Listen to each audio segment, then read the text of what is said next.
Okay, we now come to one of the most important use cases in matrices, which is eigenvalues and eigenvectors. So eigenvalues, what are eigenvalues, right? Let's try to first understand what are eigenvalues. So eigenvalues are simply observables, okay, of physical quantities that we measured.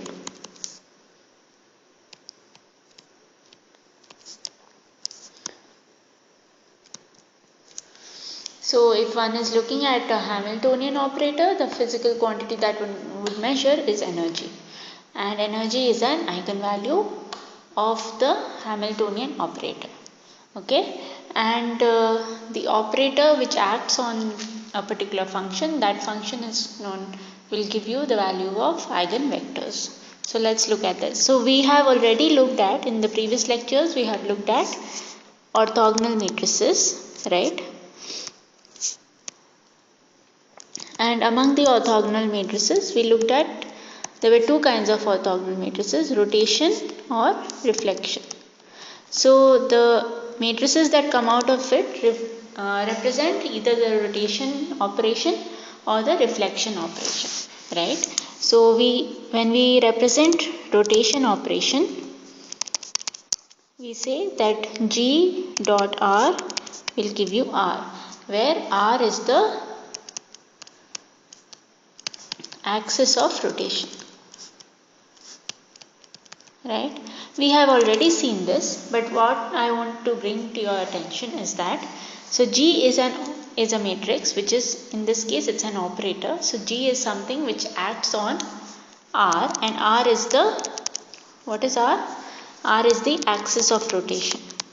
So when G acts on the axis of rotation, okay, then there is no change to R, right? Because if it is that axis of rotation along which a vector is being rotated, then there is no change to that particular axis of rotation, but any other vector will have a change, right? But that particular axis will not have any change. Alright, so this equation actually represents an eigenvalue eigenvector equation. So here you can see that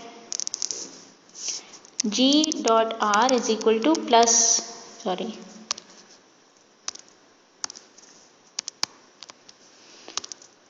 is equal to 1 into R, right? So the factor that is multiplying R on the right hand side is 1, and so the eigenvalue,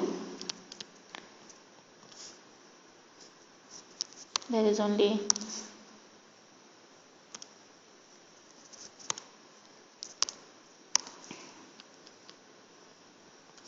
the eigenvalue is 1, and the eigenvector in this case is the axis of rotation. Alright, then let's look at reflection.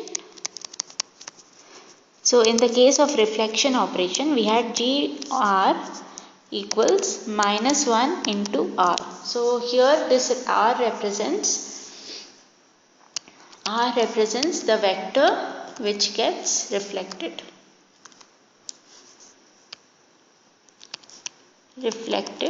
due to the reflection operator that's happening, and minus 1 here is the eigenvalue, and again R would be the vector that satisfies this condition, and so that is the eigenvector.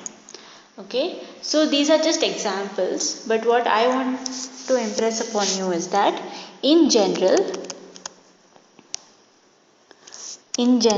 any equation, any matrix equation which is represented as A into some vector R gives you lambda into R.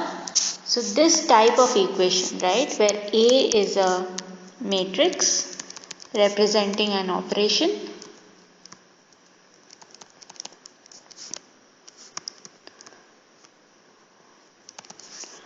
R is a vector, right? So it can be a vector of unknowns, or it can be a vector with known values, and lambda here represents the eigen values. Okay, so lambda is the eigenvalue. So an equation like this means that this is an eigenvalue eigenvector equation. Okay, so let's look at an example. So an example would be that, let's say you have a into r equals lambda r, right? So let's say a for us is a is equal to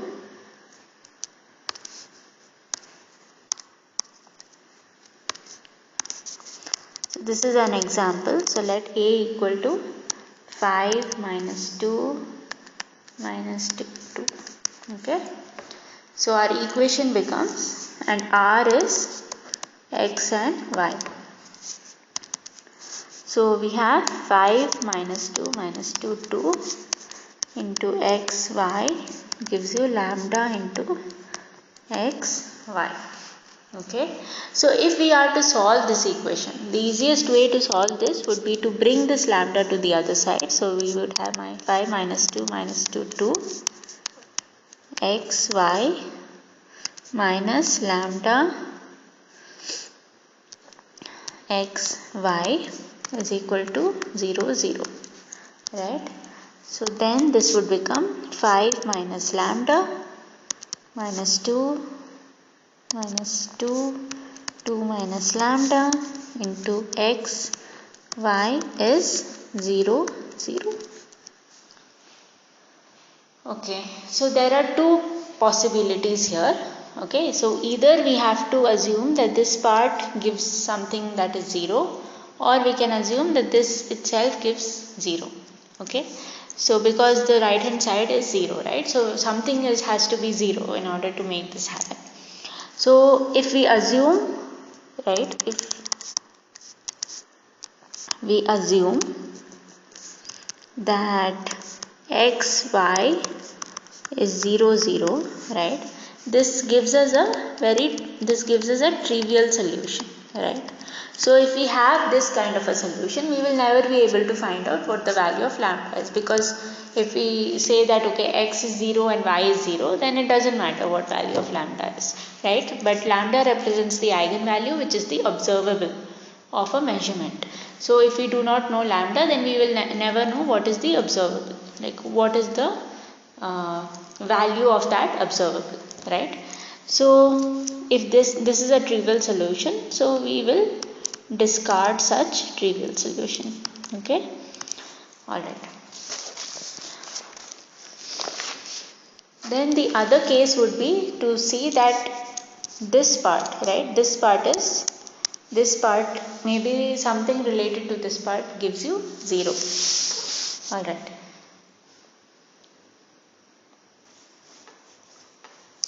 So basically, if we have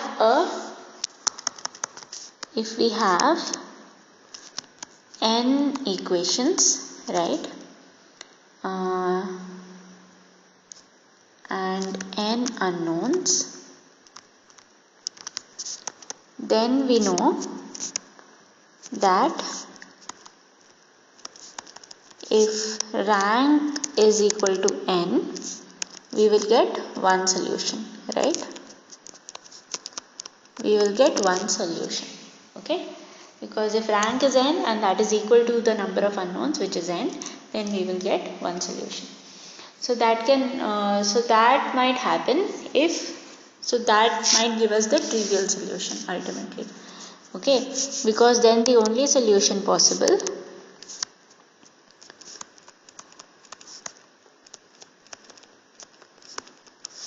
is the trivial solution, which we already have. So in our example, our trivial solution was basically x y is 0 0, which means that x is 0 and y is 0. But if we have this kind of a solution, we can never find what the value of lambda is. So the other possibility is if rank is, okay, so if we have n homogeneous equations, okay, and n unknowns. Alright, so the set of equations, so there are n equations in the equation set and there are n unknowns. Okay, but rank of A, but rank is less than n. Okay, but the rank of the matrix is less than n, then we'll have infinite solutions, right? Okay, now one of the conditions for the rank to be less than n, less than the number of unknowns, is that at least one of the rows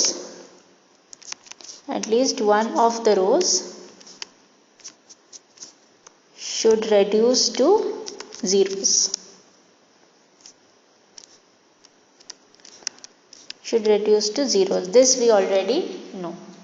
So if one of the rows reduced to 0, it means that the determinant of that matrix, so determinant of A in our case, has to be equal to 0, right? Because if one of the rows becomes 0, it means that the determinant has to be 0. So then we have that now what does our A become?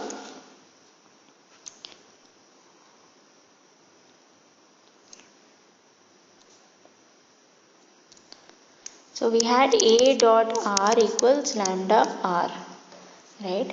So let's not call this A. So determinant of A minus lambda I, okay? Because ultimately what we have is A minus lambda I into R is 0. So this is our equation. So determinant of this, right, determinant of A minus lambda I has to be 0 for us to have infinite solutions.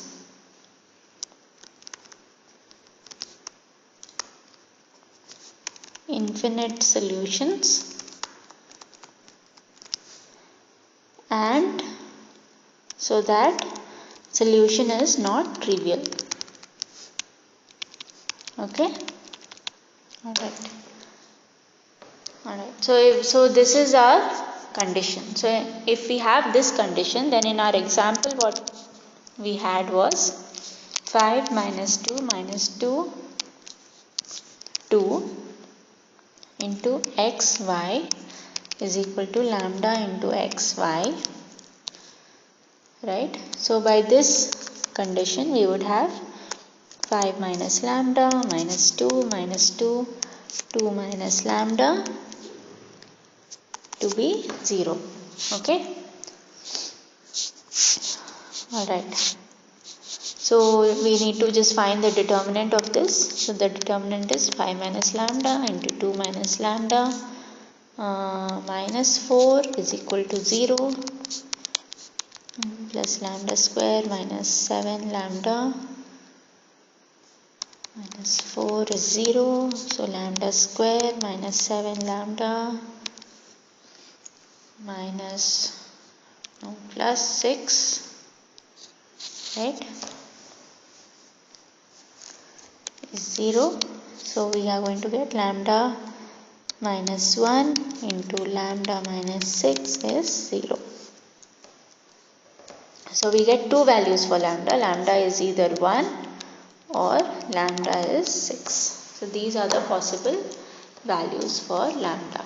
Okay, and this represents our eigen values. Alright. Okay, so this is our eigenvalue. So this is the value of the observable. Alright. Now the next thing we need to do is find the eigenvector. So eigenvector is nothing but it should satisfy the equation that we have. Okay. So let's see, to get eigenvectors what we have to do in this example. Okay. So to get eigenvectors,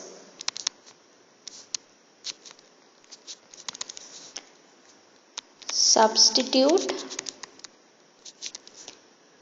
the lambdas one by one.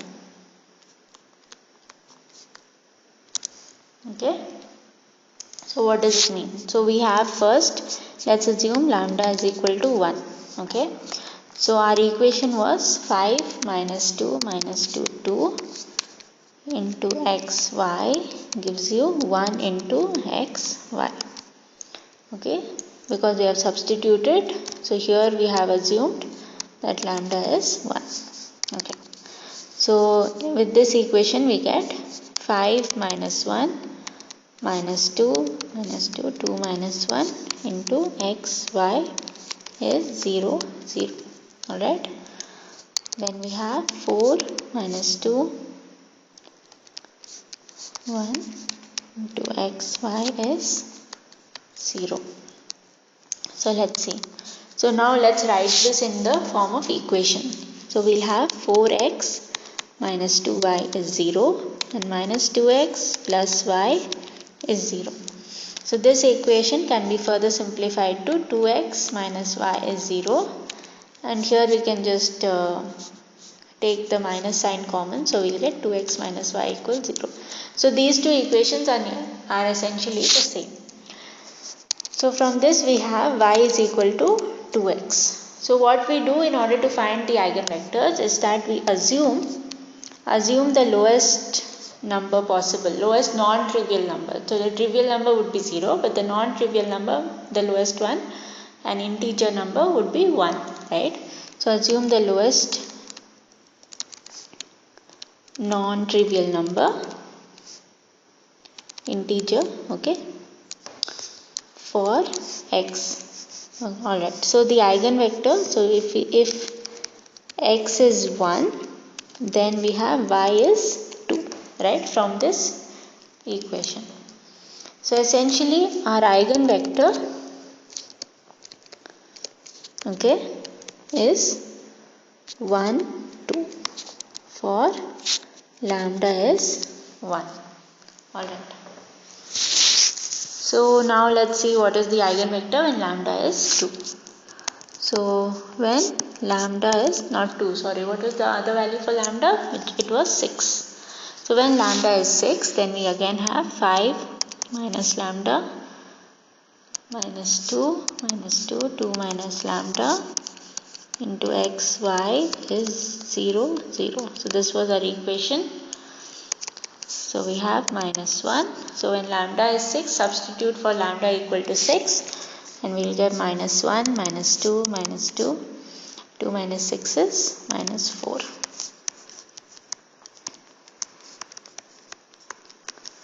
Okay, so what do we get from here? We get minus x minus 2y is 0, minus 2x minus 4y is 0.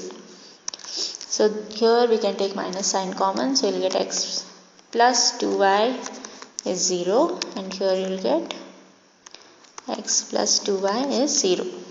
Alright. Okay. So ultimately what you get is y is equal to x by 2. Okay. So this is what you get. Alright. So what you can do is you can assume again the lowest values that it can take. So if we assume y equals 1, right, then x will be 2. Okay. So this is what we will get. So the eigenvector would be 2, 1 for lambda equal to 6. So these are eigenvectors. So we get two eigenvectors, right? So for lambda equal to 1, we had 1, 2 as the eigenvectors. For lambda equal to 6, we have 2, 1 as the eigenvector. We can also convert them to unit vectors. So this is your eigenvector. Now this can be converted to unit vector. So what is unit vector? Unit vector we have already seen in our rotation example that we had to find out the angle. the angle between two vectors. So there we have already seen how we find the unit vector. Unit vector is nothing but the vector divided by the length of the vector. So the length of the vector is given by, right, so the length of the vector is the sum of the squares of the values of the I in the I direction and the j direction, right? So that would be the length of the vector. So we have to divide the eigenvector with the length of the vector. So this is 1 by root of 1 square plus 2 square 1 2. Okay, and over here you have again 2 square plus 1 square 2 1. Alright. So if we write unit vectors, eigenvalue, so lambda is 1, eigenvalue unit vector is 1 by root 5, 1 comma 1 and 2, when lambda is 6, unit vector is 1 by root 5, 2. So these are your eigenvectors. So these are your unit vectors or unit eigenvectors. Alright. Now there is another property associated with it. So if we combine the the eigenvectors that you get, right? So these are unit eigenvectors. Okay. So if we combine the eigenvectors into a single matrix, then what will we get? Okay. So let's call a new matrix C. Okay. This is the combined matrix of eigenvectors. Alright. So C is basically 1 by root 5. I am just combining the two matrices. 1, 2. Did anyone notice that there was a mistake here? Right, so this is minus, right? So this is y is equal to minus x by 2. Okay. So if y is 1, then x is minus 2. Alright. So this was a mistake here. So let's correct it in all the places.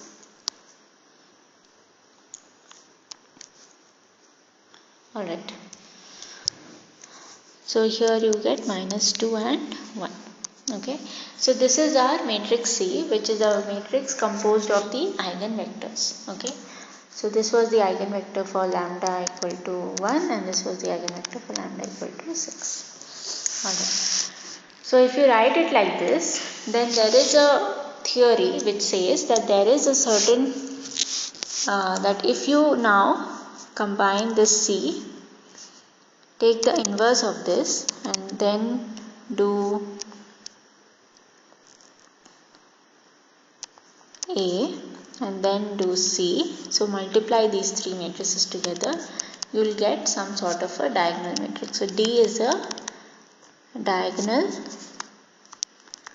matrix. A is the original matrix that we had, right, which was A dot R equal to R. So that was the original matrix. C inverse is our the inverse of this particular matrix, right? So let's see if this is true for this particular example. Okay, so we have C. So let's write down C again.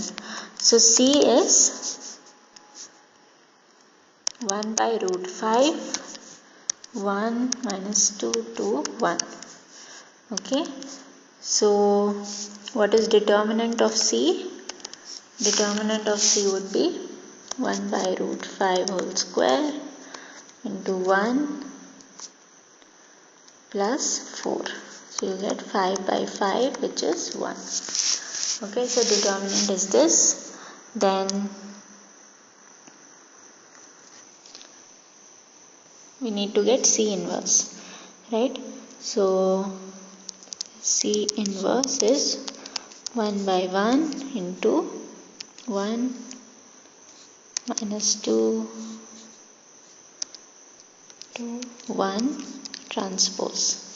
So we have 1 minus 2 2, 1. So this is our determinant. This is our C inverse. Okay, then what we have?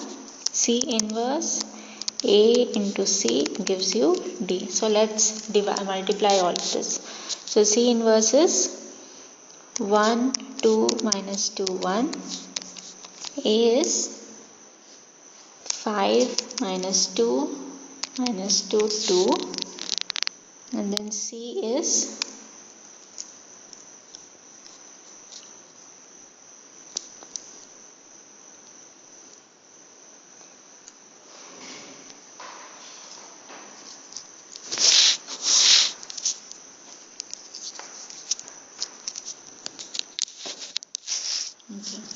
And C is what?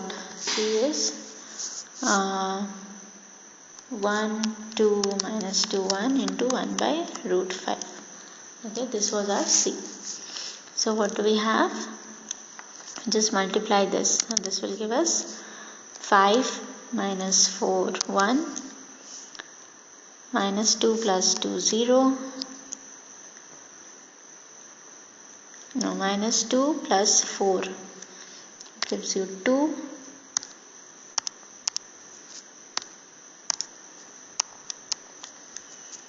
Minus 10 minus 2 minus 12 and 4 plus 2 6.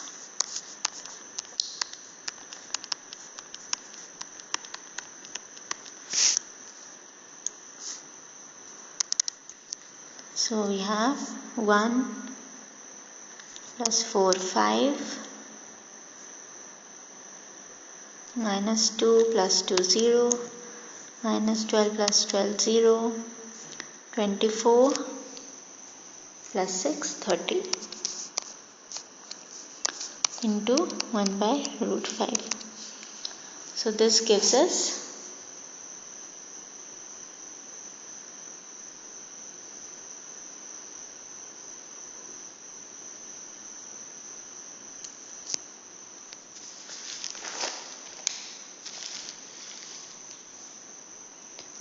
we made a mistake in getting the determinant.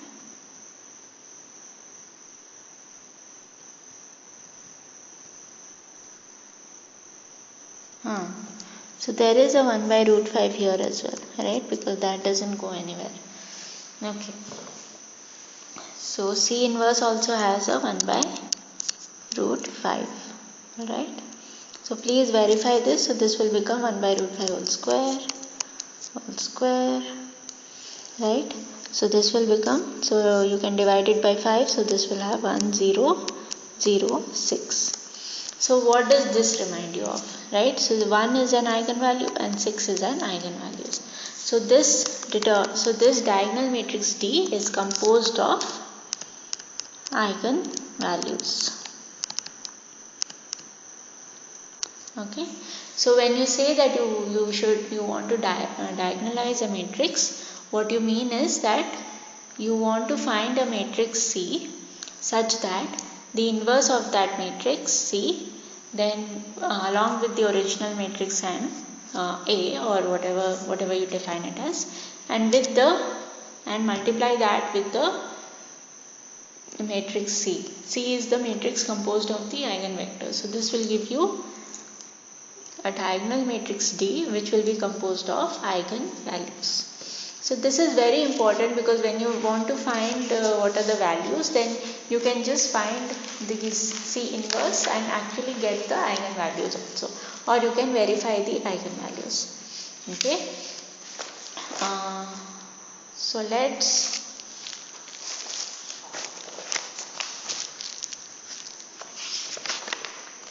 let's see if we can. I think I'll just give you a problem now. Okay. So let me reiterate what I meant. So if you have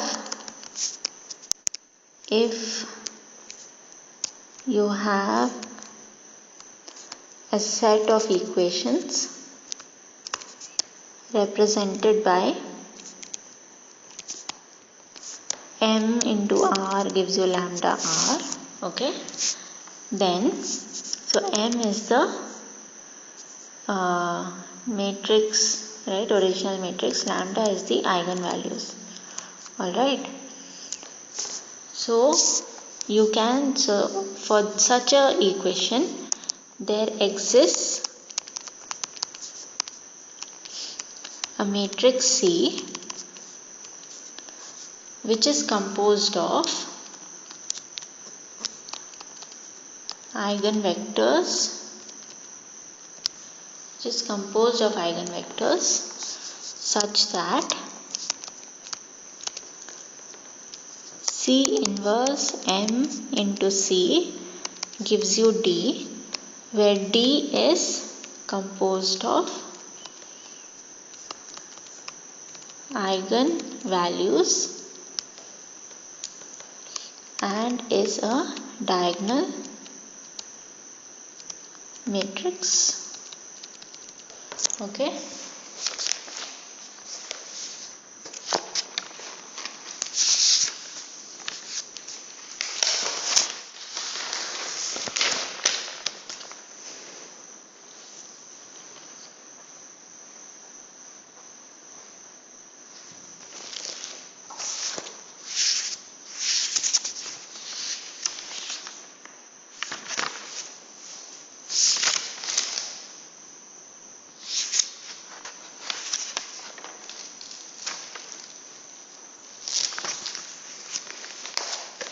So I'll give you a small homework.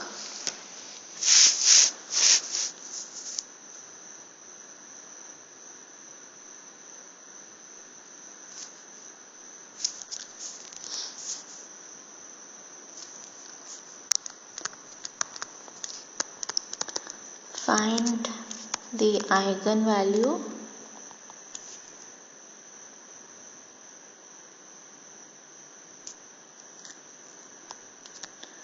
and eigenvectors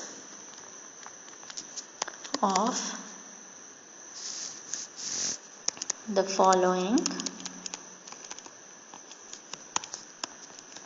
Also diagonalize the matrix